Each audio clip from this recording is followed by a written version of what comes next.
అందరికీ మన ప్రభువును రక్షకుడైనటువంటి యేసుక్రీస్తు వారి పేరిట ప్రత్యేకమైనటువంటి వందనాలండి. ప్రియమైనటువంటి దేవుని వారలారా, దేవునికి ఇష్టమైనవి చేయటం ఎంత ప్రాముఖ్యమో ఆయనకు ఇష్టం లేనటువంటి వాటిని మనం విసర్జించటం కూడా అంతే ప్రాముఖ్యం. చాలామంది ఎలా ఆలోచిస్తారంటే, దేవునికి ఇష్టమైనవి చేస్తున్నామనే భ్రమలో దేవునికి ఇష్టం లేనివి కూడా చేసుకుంటూ వెళ్ళిపోతూ ఉంటారు. కనుక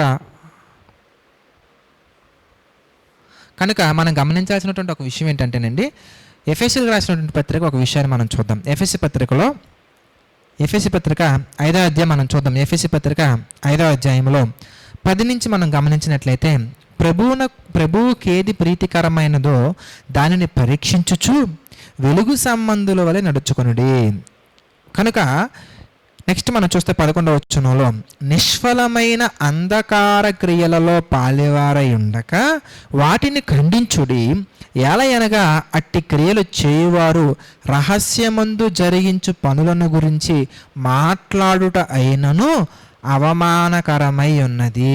చూసారా, చీకటి క్రియలు, అంధకార సంబంధమైన క్రియలు, ఉపయోగం లేనటువంటి పనులు, నిష్ఫలం అంటే ఉపయోగం లేనటువంటి పనుల గురించి మనం మాట్లాడుకోవటము కూడా అవమానమేనండి. ఎవరికి?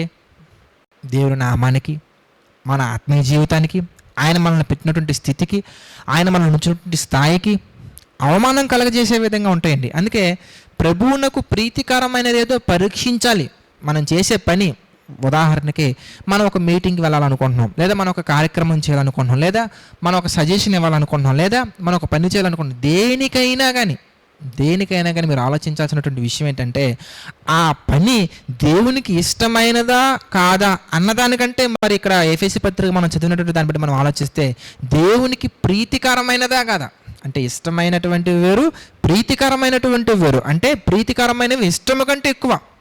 సో మనం చేసే ప్రతి కార్యక్రమము, ప్రతి పని, ప్రతి డెసిషన్, ప్రతి ఆలోచన, ప్రతి మాట, ప్రతి నిర్ణయం, ప్రతి ఒక్కటి కూడా మనం చేయాలనుకునేవి దేవునికి ప్రీతికరమైన వాళ్ళేమని పరీక్షించుకుంటూ వాటి ప్రకారంగా వెళ్ళడం అనేది ఎంత ప్రాముఖ్యమో, అంతకంటే బాగా, ఇంకా క్లియర్గా చెప్పాలంటే అంతకంటే బాగా ఎక్కువగా ప్రాముఖ్యమైనటువంటిది ఏంటంటే, మనం చూస్తే నిష్ఫలమైనటువంటి అంధకార క్రియలలో పాలివారవ్వకుండా మనల్ని మనం కాపాడుకోవటం.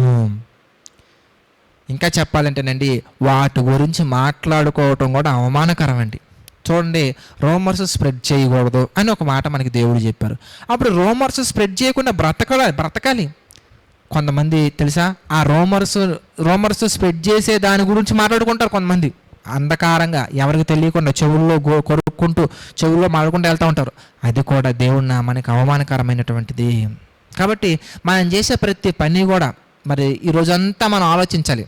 ప్రతిరోజు కూడా, రోజంతటిలో మనం ఏం చేసాం, దేవునికి ఇష్టం లేనటువంటివి ఏం చేసాం అనగానే, ఇష్టం లేనటువంటి అంటే మనమే నేరుగా వెళ్ళి పార్టిసిపేట్ చేయాల్సిన అవసరంలా, వాటి గురించి డిస్కషన్స్ పెట్టి వాటిని ప్రొలాంగ్ చేస్తూ దేవుని సువార్త గురించి ఆలోచించకుండా, ఆ సమయంలో సువార్త ప్రకటించకుండా చీకటి కార్యాల గురించి ఆలోచించటం, వాటి గురించి మాట్లాడుకోవటం కూడా అవమానకరమని దేవుడు చెప్తున్నారు. కాబట్టి మనం ఏం మాట్లాడుతున్నాం, ఏం చూస్తున్నాం, ఏం పనులు చేస్తున్నాం, ఎవరితో మాట్లాడుతున్నాం, ఎవరితో సహవాసం కలిగి ఉన్నాము, ఎలాంటి పనుల్లో మనం నిమగ్నం అవుతున్నాం, ఎలాంటి పనులు చేయాలనుకుంటున్నాము, ప్రతి ఒక్కటి కూడా దేవునికి ప్రీతికరమైనవా కావా, లేదంటే అంధకారమైనవా కావా అని పరీక్షించుకొని ప్రీతికరమైనటువంటి పనులు, నీకు కాదు, నీకు ఇష్టమైనటువంటి వాళ్ళకి కాదు, దేవునికి ఇష్టమైనటువంటి ప్రీతికరమైన పనులు చేస్తూ ఆయన చిత్త ప్రకారం ముందుకు సాగాలని మనం కోరుకుంటున్నాను. ఒకవేళ మనం అలా వెళ్ళగలిగితే కనుక మనం ఎన్నో గొప్ప మేలులు, గొప్ప కార్యాలు మన జీవితంలో చూడొచ్చు. ఎంతోమంది జీవితాల్లో చేసే విధంగా మనం ముందుకెళ్ళొచ్చు. ప్రార్థన చేసుకుందాం. దయచేసి ప్రతి ఒక్కరు ప్రార్థనలో ఏకీభవించండి. ప్రార్థన. దయగల తండ్రి, ప్రేమగల దేవ, పరిశుద్ధుల మహోన్నతుడ తండ్రి, అనేకమైన విషయాలను మాకు నేర్పిస్తూ మీ చిత్త ప్రకారంగా నడిపిస్తున్నందుకు కృతజ్ఞతాస్తుతులు చెల్లించుకుంటున్నాం తండ్రి. మీ చిత్త ప్రకారంగా బలపరచండి, దీవించండి, ఆశీర్వదించండి. ప్రభువా, ఈ యొక్క డివోషన్స్ని తండ్రి అనేక మందికి షేర్ చేస్తున్న ప్రతి కుమారుణ్ణి, ప్రతి కుమార్తెను కూడా తండ్రి మీ చిత్త ప్రకారం జ్ఞాపకం చేసుకోండి. ప్రభువా, ఈ యొక్క పరిచర్యలో తండ్రి ఎవరెవరైతే తండ్రి పార్టిసిపేట్ చేస్తున్నారో, ఎవరెవరైతే తండ్రి ఆర్థికంగాను, అదేవిధంగా తండ్రి డైరెక్ట్గా కానీ ఇండైరెక్ట్గా కానీ తండ్రి మరి పార్టిసిపేట్ చేస్తూ ప్రభా మీ యొక్క ఆలోచన ప్రకారం నడుచుకుంటున్న ప్రతి కుమారుని, కుమార్తెను, వారి యొక్క కుటుంబాలను తండ్రి మీ చిత్త ప్రకారంగా జీవించండి తండ్రి. ఆత్మ సంబంధమైన మేలులతో నింపండి ప్రభా. ఈ పరిచర్ని తండ్రి ఇంకా విస్తరింపజేయండి. మీ నామ మహిమాన్ని బలపరచండి ప్రభా. సమస్త మహిమ ఘనత ప్రభావాలు తండ్రి మీకే చెల్లించుకుంటూ నిశ్చితమైతే మేమందరం మరలా కలుసుకొని అనేకమైనటువంటి మాటలు ధ్యానించి ధన్యతను అనుగ్రహించమని వేడుకుంటూ మా ప్రభువును రక్షకుడైనటువంటి యేసుక్రీస్తు వారి పేరిట ఈ ప్రార్థన అడిగి వేడుకొని చున్నాము తండ్రి. ఆమెన్. అందరికీ వందనాలండి. God bless you all.